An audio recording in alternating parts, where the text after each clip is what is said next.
dafa li njëkk mooy je pense que Ousmane Sonko moo leen àtte quoi ci seen débat bi parce que Ousmane Sonko moo leen ne d'abord bu ñu ko tuddee indemnisation parce qu'il n'y a pas de base juridique pour ñu tuddee ko indemnisation loolu mooy premier point bi ñuy jàpp te Ousmane Sonko mooy wax ne amaana sax ëllëg inspection yeeg yooyu mën nañ ñëwaat ci gestion wu xaalis bi ndax nañu ko defee Ousmane Sonko moom tamit mooy wax moom mooy expliquer ni mécanisme bi ñu jaarale mbir yi pour que mu gaaw pour am lu mën a génn et cetera amaana sax inspection yi ëllëg mën nañ ci ñëwaat. audit.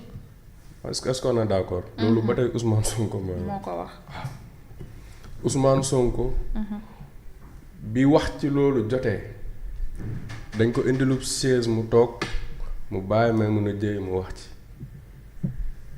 du dëgg man loolu li ma ci comprendre mooy ëllëg ci biir itam c'est de douane ce n'est pas sa responsabilité c'est de douane c'est la responsabilité de may mun a jëy mi yor ministère bi ah oui man ci li ma xam dans les pays sérieux j'espère qu'on en est toujours un li ma xam mooy réew mi dañuy am registre boobu mooy répertorier ñi nga xamante ne bi ce sont des ménages vulnérables ak ñu néew doole et cetera. day am registre d'abord léegi nag bu fekkee ne da nga am benn cas da nga amul cas da ngay bind ab dossier moo xam kaawu sa ñaangi doom la wala kaawu am maladie boo mënta fajal sa bopp la wala et cetera. da ngay bindum dossier nga yóbbu ko ci centre ci services sociaux yi. même au niveau du ministère de la santé. am nañ fa foo xamante ni foofu ngay yóbbu sa dossier. voilà ak ci hôpitaux yi cas sociaux yi. mais centres sociaux yi ñoom ñooy def ñoo koy yóbbu voilà suivi bi ba mu yegg ci ministère bi ñu dekkee sa xaalis dimbali leen. moo xam handicapé la wala orphelin la wala ku mënta faju wala da ngay bind dañ ne bindalub dossier. yóbbu bu ñu yóbboo ñu càmbar dossier bi. préalable bi mooy ndax bokk nga ci ñi ñu jàppee ne ce sont des familles c'est la couche vulnérable de la société ñi gën a ñàkk ndax bokk nga ci loolu la ñuy jéem a édifier ba pare maanaam ndax mënoo foog ñu prouver ni kii mënta faj boppam. ok parce que waruñu jël alalu Sénégal bi jox ko koo xamante ne bi moom donte kon feebar na. mais mënoon na faj boppam. ok bu ñu paree ci loolu. dafa am commission boo xam ne moo koy valider. c'est une commission pas une personne une commission mooy toog table dossier par dossier ñu teg xool càmbar ndax critères yi matee na ko ñu valider. bu ñu valider nag après boobaa la ñuy mën a verser xaalis wala dem fay directement hôpital bi wala fay directement école ba wala dans les pays sérieux en tout cas dans les pays sérieux et l'argent n'est pas donné aux personnes mais structure yi nga xamante ne ñoom ñoo war a jël loolu en charge ñoom lañ koy jox yow doo gis sa xaalis.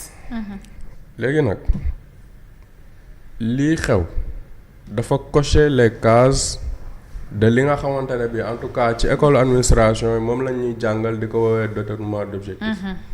détournement d'objectif mooy c'est très simple mooy xaalis bi fii la waroon dem nga jëmale ko fa ca des. boo ko defee loolu jàpp nañ ni faute de gestion la ci li ñu jàng waxuma ne détournement d'objectif la dama ne coché na lu bëri ci ay cases ak bëri ci ay critères ak lu bëri ci ay définition de détournement d'objectif maanaam tey dans les écoles d'administration là dans les business schools bu ñu bëggee joxe exemple lan mooy détournement d'objectif mën nañ jël exemple bii parce que xaalis boo xam ne encore une fois dafa am process bu mu war a jaar pour mu génn dafa am ñoo xam ne ñoom ñoo ci des ayants droit de manière prioritaire je te donne un exemple tout simple c'est-à-dire koo xamante ne bii da ngaa gaañu ci manifestation yi te am loo fajee sa bopp. ñun fii Sénégal état du Sénégal ni mu xalaatee la solidarité. boo gaañu woon ci manifestation yi te am loo fajee sa bopp. mais ministère de solidarité du la accompagner parce que am nga loo fajee sa bopp. bu dee nag da ngaa dem ci justice ñu ne état du Sénégal dañ laa def du tort les forces de l'ordre dañ laa gaañ te waruñ laa gaañ bu boobaa indemnisation lay tudd. bu doonati solidarité indemnisation.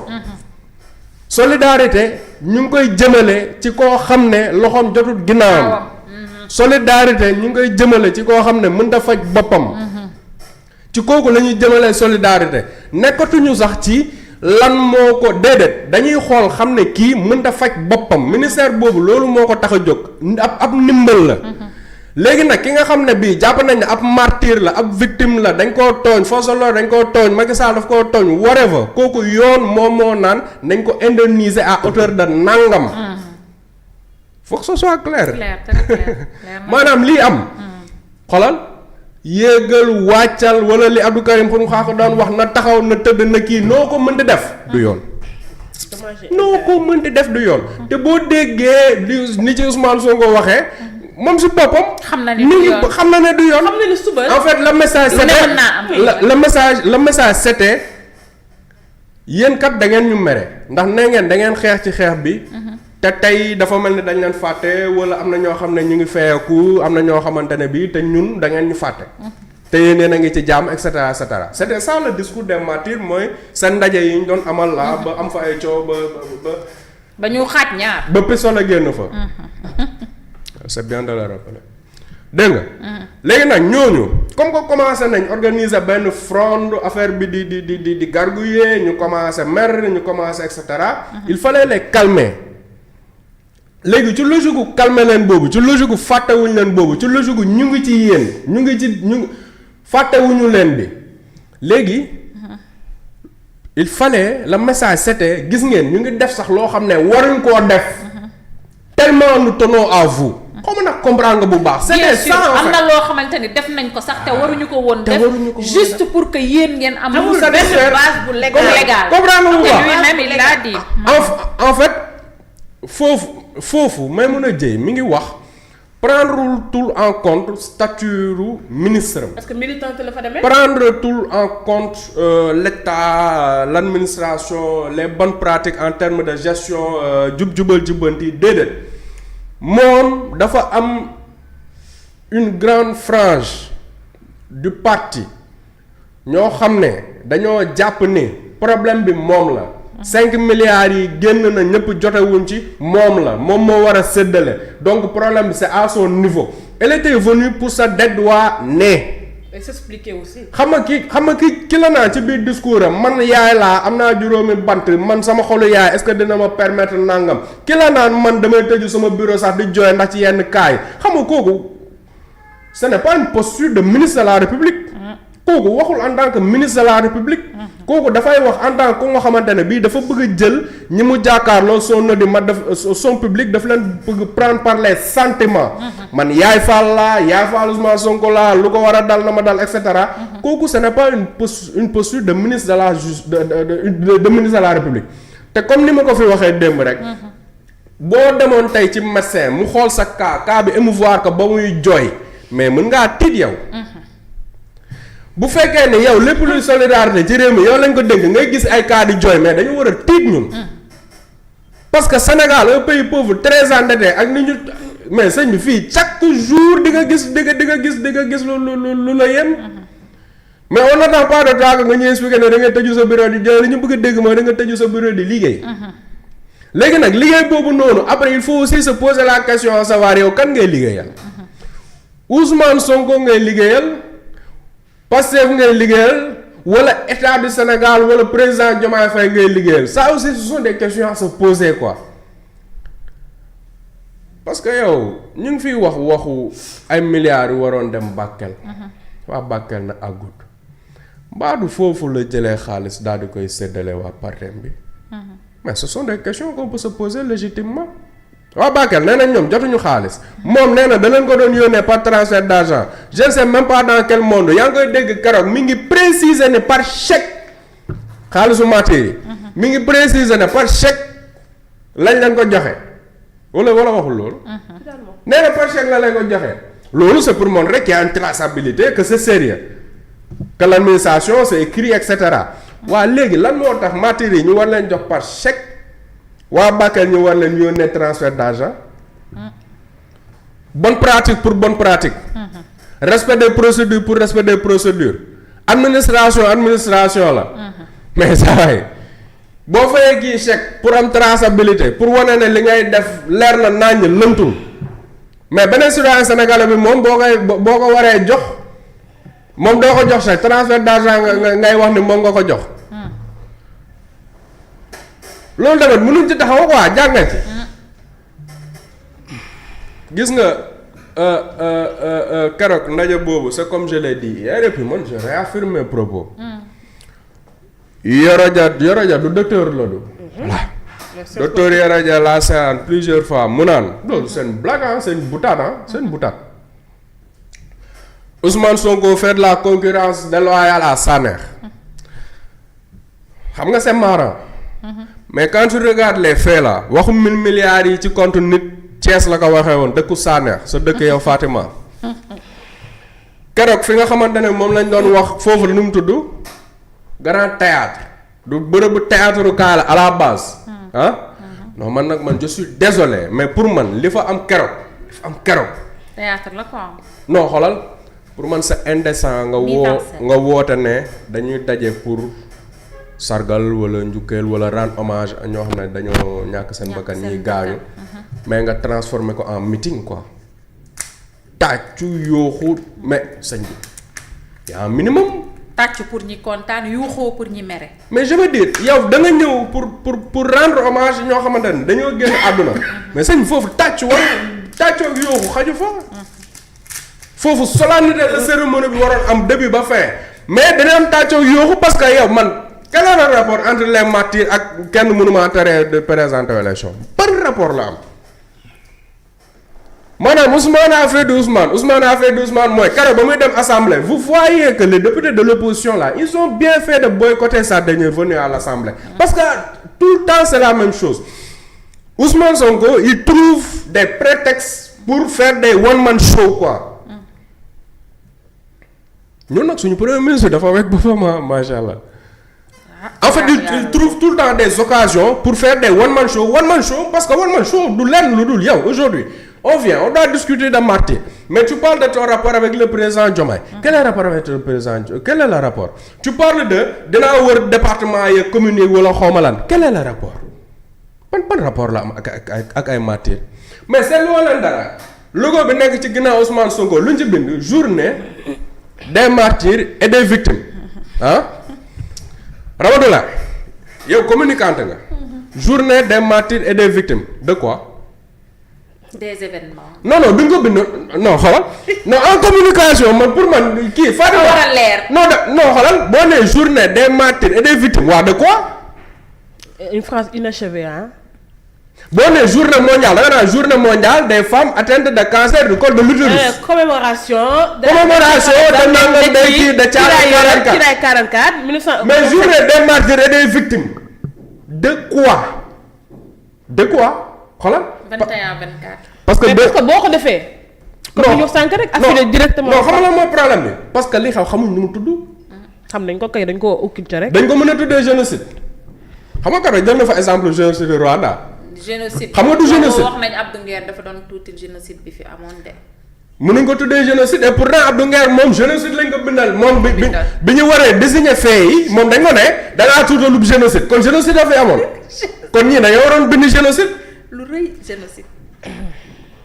non maanaam lii amul sax tur maanaam ñu ngi indemniser ñoo xamante ne bii ñun il n'y a xoolal maanaam il n'y a même pas de contexte bu nga xamante ne bii mën nañ ci dugal li xew amal ko tur ak ko sant xam exactement lan moo ci xew mais lu tax loolu mais parce que yaa laa dem ne si nga dajale ñoo xamante ne bii ay famille wu ñu gaañu ci manifestation yi ak ñoo xamante ne bii dañoo blessé ci manifestation yi. ok ñoom ñu jàll fa à tour de bras di defi discours yi apparemment bëri na ci discours yoo xam ne neexul Ousmane Sonko parce qu'il est revenu là-dessus parce que le ton était très acerbe de la part des représentants des victimes et des martyrs ok. waa léegi ñooñu boo leen dugalee justice waa doo yëkkati loi d'amnistie bi. dëgg li la ñuy laaj de. non man pour moi journée bi jaru ko woon de. après ñu xam kan mooy martyr ak dul martyr. maanaam journée bi jaru ko woon. yàlla baax na. may mun a jël avo bii mu def jaru ko woon. maanaam jaru woon muy jël ci budget wu li ñu war a jàppalee gone gu ndaw gi nga xamante ne bii dafa ñàkk ndeyam ak baayam ñu war ko jàppale pour ñàngam fayal ko ci njàngam pour des années ministère de la solidarité seen xaalis loolu lay jëriñ.